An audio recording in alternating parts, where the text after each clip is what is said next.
Hello दोस्तों। आज आपका जो आर आर पी सी का 13 अगस्त की थर्ड शिफ्ट का एग्ज़ाम जो है वो हो चुका है दोस्तों।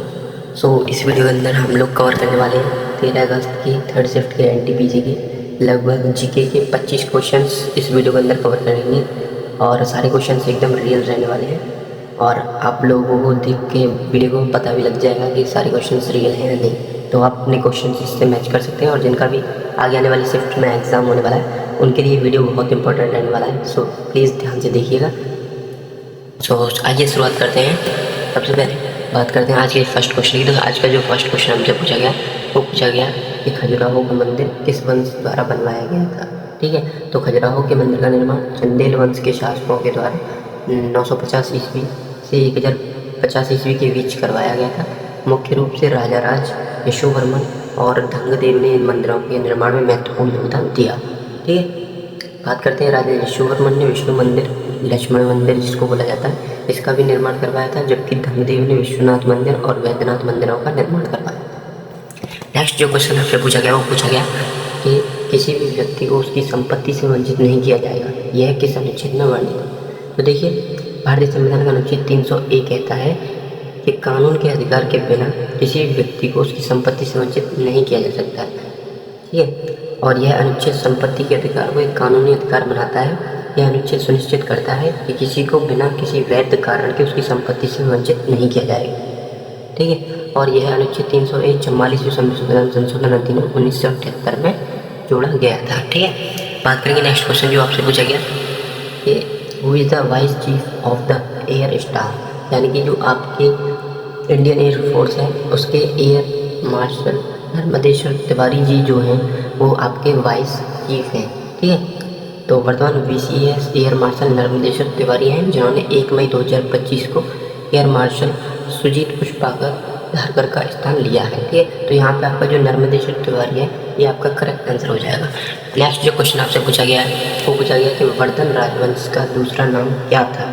तो वर्धन राजवंश को पुष्यवती वंश के नाम से भी जाना जाता है। ठीक है, और ये 6वीं से 7वीं शताब्दी में उत्तरी भारत में शासन करता था पुष्यवती वंश। ठीक है, और इसकी जो स्थापना की थी पुष्यवती वंश की वो पुष्यमित्र शोंग ने करी थी। ठीक है, इस राजवंश की स्थापना पुष्यवती नामक व्यक्ति ने ही की थी और हर्षवर्धन के शासनकाल में राजवंश अपने चरम पर पहुंचा था और यह साम्राज्य उत्तर और उत्तर पश्चिम भारत के अधिकांश भागों में फैला हुआ था। नेक्स्ट जो आपसे क्वेश्चन पूछा गया वो पूछा गया है, देखिए माउंट एवरेस्ट पर चढ़ने वाली सबसे कम उम्र की व्यक्ति कौन है। ठीक है, ये क्वेश्चन आपसे पूछा गया।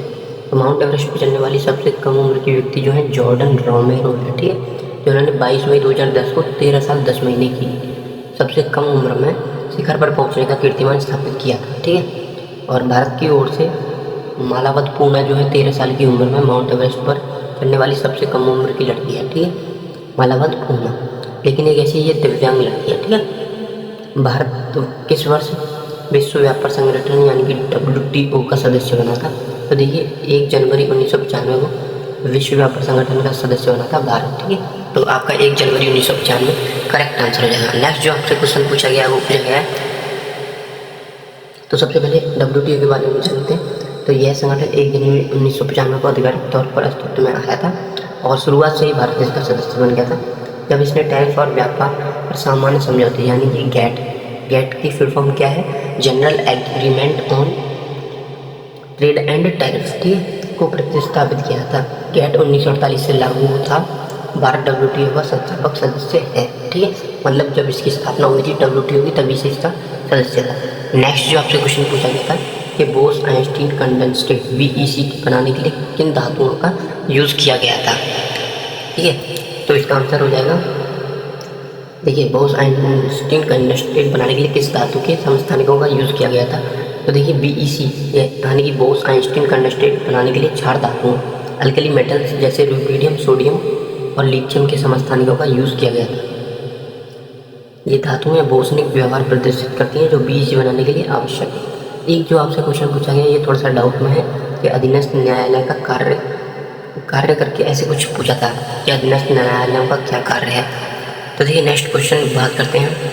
नेक्स्ट क्वेश्चन यहाँ पर पूछा गया कि भारतीय संविधान के अनुच्छेद 23 और 24 किस चीज़ से संबंधित हैं। ठीक है, तो इन शोषण के विरुद्ध अधिकार से संबंधित अनुच्छेद 23 और 24 तो अनुच्छेद 23 में मानव तस्करी और जबरन श्रम पर रोक का प्रावधान किया गया है, जबकि अनुच्छेद 24 में 14 साल से कम उम्र के बच्चों को कारखानों, खानों, दुकानों आदि में बैन किया गया है। मतलब यहाँ पे ये रोजगार प्राप्त नहीं कर सकते। ठीक है, नेक्स्ट जो आपसे क्वेश्चन पूछा गया कि बौद्ध धर्म की गीता किसे कहते हैं। बौद्ध धर्म की गीता किसको कहते हैं? तो धम्मपद जो है उसको, धम्मपद को बौद्ध धर्म की गीता माना जाता है। जिस तरह हिंदू धर्म में भगवद गीता का महत्वपूर्ण स्थान है, उसी तरह बौद्ध धर्म में धम्मपद का स्थान है। ठीक है, और धम्मपद सूत्र पिटक के खुद्दक निकाय का एक भाग है, जिसमें 26 अध्याय और 423 श्लोक हैं। ठीक है, नेक्स्ट जो आपसे क्वेश्चन पूछा गया है उस पर बात करने से पहले मैं आपसे प्लीज़ एक बार रिक्वेस्ट करता हूँ, वीडियो को लाइक करें और चैनल को जरूर सब्सक्राइब करें, ताकि आपको पल पल की अपडेट हर एग्जाम से रिलेटेड मिलती है। ठीक है, और सभी एग्जाम के लेटेस्ट क्वेश्चन पाने के लिए आप जरूर चैनल को बेल आइकन प्रेस कर लें। ठीक है, नेक्स्ट जो आपसे क्वेश्चन पूछा गया कि था कि भारतमाला परियोजना सड़क परियोजना परिवहन और राजमार्ग मंत्रालय के तहत देश में दूसरी सबसे बड़ी राजमार्ग निर्माण परियोजना है। तो देखिए ये क्वेश्चन थोड़ा सा अभी मतलब क्लियरली नहीं आ पाया हमारे पास में, जो है वो आपके सामने हम बता रहे हैं, लेकिन इसके बारे में आपको पूरी डिटेल हम दे देंगे। ठीक है, तो देखिए भारतमाला जो परियोजना है देश का सबसे बड़ा राजमार्ग बुनियादी ढांचा कार्यक्रम है, जिसका लक्ष्य है 5.35 लाख करोड़ रुपए के निवेश से 34,800 किलोमीटर के राष्ट्रीय राजमार्ग का विकास करना। ठीक है, और जो इसकी स्थापना हुई थी वो नवंबर 2015 में इसकी स्थापना हुई थी। ठीक है, नेक्स्ट जो आपसे क्वेश्चन पूछा गया कि कर्नाटक के डॉक्टर लक्ष्मी नारायण सुब्रमण्यम को पद्म विभूषण किस क्षेत्र में प्रदान किया गया है। तो देखिए कला के क्षेत्र में ये वायलिन वादक हैं और इनको हाल ही में 2025 में पद्म विभूषण के लिए चुना गया है और इनको पद्म विभूषण मिला भी है। ठीक है, नेक्स्ट जो आपसे क्वेश्चन पूछा गया Ctrl+S क्या काम करता है।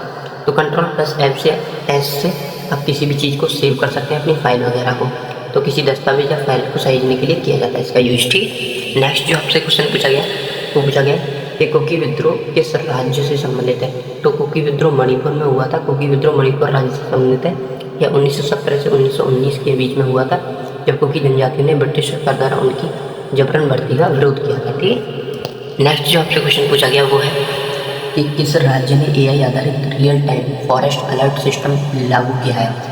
तो देखिए MP जो राज्य है, मध्य प्रदेश ने, MP ने देश का पहला AI आधारित real time forest alert system लागू किया है। यह पायलट प्रोजेक्ट शिवपुरी, गुना, विदिशा, बुरहानपुर और खंडवा की संवेदनशील क्षेत्रों में शुरू किया गया है। सैटेलाइट इमेज, मोबाइल फीडबैक और मशीन लर्निंग की मदद से यह सिस्टम जंगलों में अवैध कटाई और अतिक्रमण की पहचान करेगा। ठीक है, नेक्स्ट जो आपका क्वेश्चन पूछा गया है वो पूछा गया कि E-गवर्नेंस का क्या कार्य है, क्या उद्देश्य है E-गवर्नेंस का।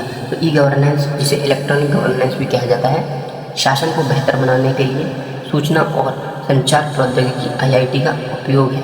क्या ICT का उपयोग है। तो E-गवर्नेंस वैसे क्या है? E-गवर्नेंस है इलेक्ट्रॉनिक गवर्नेंस। ठीक है, इसकी फुल फॉर्म पूछे तो, और इसका मैंने आपको उद्देश्य बताई दिया कि शासन व्यवस्था को बेहतर बनाने के लिए सूचना और संचार प्रौद्योगिकी का ICT का ये उपयोग करता है। ठीक है, नेक्स्ट जो आपसे क्वेश्चन पूछा गया वो पूछा गया कि मतलब क्वेश्चन पूछा गया था कि जो अप्रैल में जो आपका पहलगाम में अटैक हुआ था, उसके बाद में भारत ने कौन सी संधि को जो निरस्त किया था। तो देखिए 22 अप्रैल को पहलगाम में हुए आतंकी हमले के बाद भारत ने, सभी को पता, 1960 में पाकिस्तान के साथ हुई सिंधु जल संधि समझौते को स्थगित कर दिया था। ठीक है, और नेक्स्ट जो आपसे क्वेश्चन पूछा गया कि राजस्थान में कौन सी जल सिंचाई परियोजना है। तो इंदिरा गांधी नहर हो गया और कई सारी परियोजनाएं हैं, तो ऑप्शन के हिसाब से इसका आपको आंसर चुनना था। ठीक, और नेक्स्ट जो आपसे क्वेश्चन पूछा गया है वो पूछा गया कि पंचायत में बेहतर प्रदर्शन करने वाले राज्य कौन से हैं। ठीक, तो पंचायत में बेहतर प्रदर्शन करने वाले राज्यों में गुजरात और तेलंगाना सबसे आगे हैं। ठीक है, इसके बाद आता है महाराष्ट्र, MP और UP का स्थान। ठीक है, 2022-23 के आंकड़ों के लिए बात करें तो पंचायत उन्नति सूचकांक में 699 पंचायतें अग्रणी हैं, 77,298 बेहतर प्रदर्शन करने वाले हैं और 1,32,392 जो है आकांक्षी पंचायतें हैं। ठीक है, और जो नेक्स्ट आपसे क्वेश्चन पूछा गया वो है कि मॉन्टेग्यू ट्रांसपोर्ट सुधारों कब लागू किया गया था। तो देखिए मॉन्टेग्यू ट्रांसपोर्ट सुधार 1919 में लागू किए गए थे। इसे भारत सरकार अधिनियम 1919 के रूप में भी जाना जाता है और ये सुधार ब्रिटिश सरकार द्वारा भारत में संवैधानिक सुधारों की एक श्रृंखला थी। ठीक, और इसी के द्वारा प्रांतों में क्या हुआ था, प्रांतों में द्वैध शासन की शुरुआत हुई थी। प्रांतों में द्वैध शासन की शुरुआत हुई थी। तो दोस्तों अगर आपको वीडियो पसंद आई हो तो प्लीज़ वीडियो को लाइक करें और चैनल को सब्सक्राइब करें। Thank you so much for watching this video.